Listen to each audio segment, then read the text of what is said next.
O na, mae fy ngharu'n sownd yn yr eira. Do'n i ddim yn disgwyl hyn.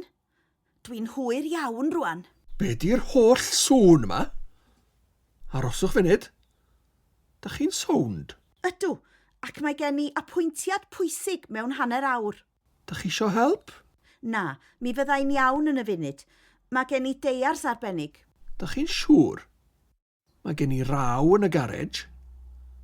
Mi bala i lwybr i chi o flaen y car. Mi faswn i'n ddiolchgar iawn, ond cymerwch ofal, faswn i ddim eisiau i chi syrthio. Syrthio wir. Mi fyddai allan efo'r wirion mewn munud yn gwneud dyn eira. Da ni'n edrych ymlaen at gael sport a sbri yn yr eira. Aroswch funud rwan. Wel, diolch am eich help chi. Well i chi fynd i'ch apwyntiad pwysig chi. Diolch yn fawr.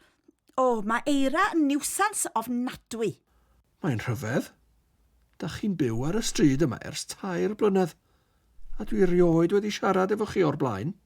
Wel, dwi ddim yn nabod llawer o bobl. Dwi'n gweithio oriau hir. Aroswch funud. Dwi'n nabod eich llais chi.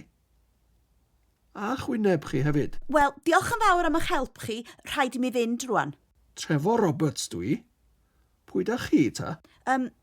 Enfys dwi. Enfys haf? Dyna sy tywydd ar S4C? Ia, dyna chi. Rhaid i mi fynd. Wel, wel. Enfys haf o S4C. Doedd hi ddim yn disgwyl yr eira.